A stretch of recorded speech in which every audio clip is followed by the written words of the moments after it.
And finally, our research has also shown that what goes on in many organizations is a huge amount of activity.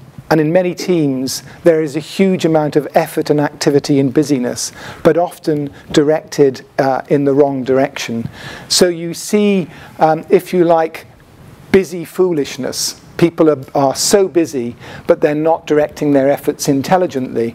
And I think it's particularly likely to happen now when we're facing economic austerity, that people think the solution is to work harder and faster rather than to take time out and reflect and say, what are we trying to achieve?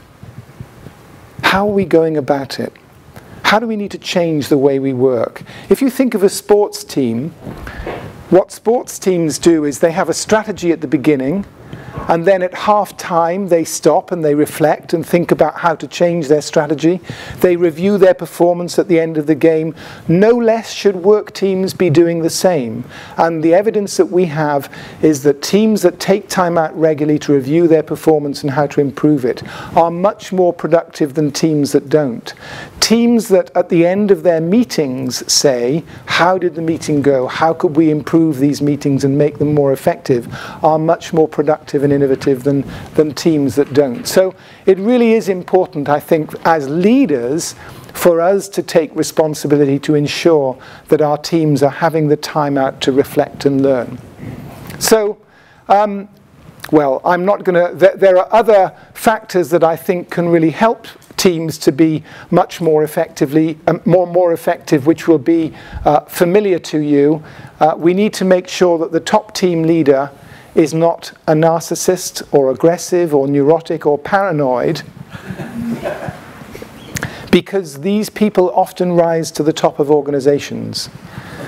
They often rise to the top of organizations. So we need to make sure that we are managing not just downwards but upwards as well, and challenging behaviors that seem to be destructive to the organization. A great deal of leadership is about courage, about having the courage to challenge the behaviors that we think are appropriate, because if behaviors are tolerated within organizations, it sends a message to everybody that it's acceptable to behave in that way. So my argument, or thesis if you like, has been we need to have all of these things in place to create great organizations. And last, I want to just say that I think we need to create organizations where leaders embody the values that they as human beings hold dear, if we're to create effective work communities. Human communities are built around values of humanity and justice and kindness and so on.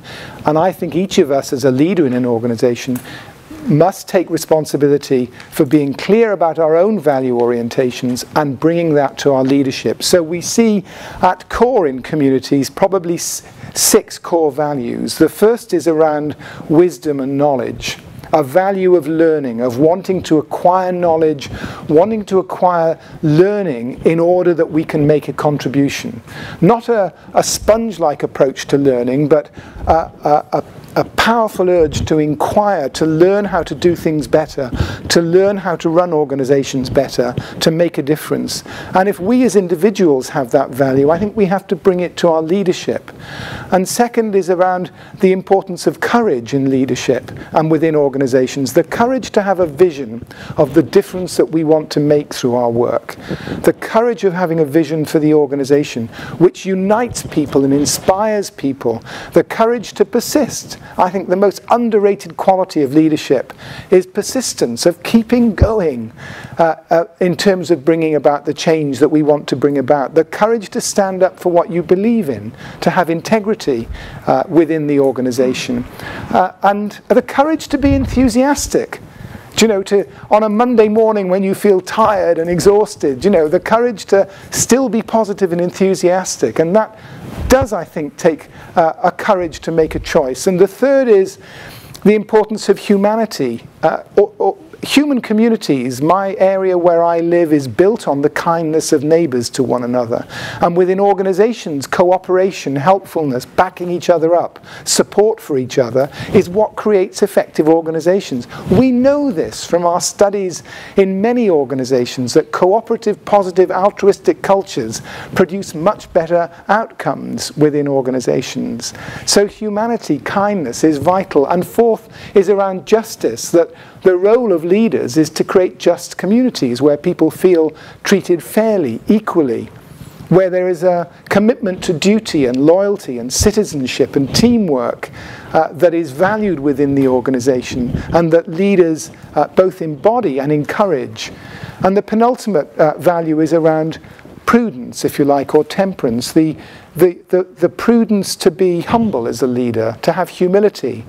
You know, charismatic, powerful leaders often take us in dreadful directions within organisations. And so there's something about the humility of leadership. I believe that leadership is an enormous privilege for us. And therefore, you know, if we have an awareness of that privilege, we're more likely to approach the role with humility.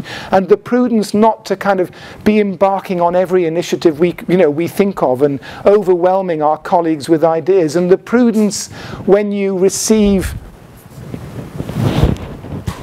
that email that makes you angry, upset, cross, and your face flushes, and you start to type the response on your keyboard with the smoke coming off the keyboard. Do you know what I mean? And your finger poised above the enter button like a guided laser missile to strike the person at the other end. The prudence to say, I'll wait 24 hours, you know, or 48 hours. Yeah. Or better still, I'll go and talk to the person face to face and deal with it face to face. And then finally, the value of wonder and gratitude and humour and, if you like, spirituality. That you know, these things are important in human communities. Gratitude is deeply important. Expressing appreciation, being appreciative of each other, being appreciative of opportunities, being appreciative of the organisation for providing learning and training opportunities, being appreciative of the friendships we make in organisations, being optimistic, having a good dollop of humour within our organisations. You know, I work in a lot in health service organisations in England and United Kingdom and in other countries. The peak experiences of my life, the most spiritual experiences of my life, have taken place in those organisations. That's where I saw my children being born. That's where I lost the people who were dearest to me. You know, and so the values around spirituality and wonder and awe and humour and gratitude are vital in those organisations, but I believe they're vital in all organisations, and that if we are to create really effective organisations, we need leaders who embody the human values that really inspire human communities. Thank you ever so much for listening to me tonight. It's been a real honour. Thank you very much indeed.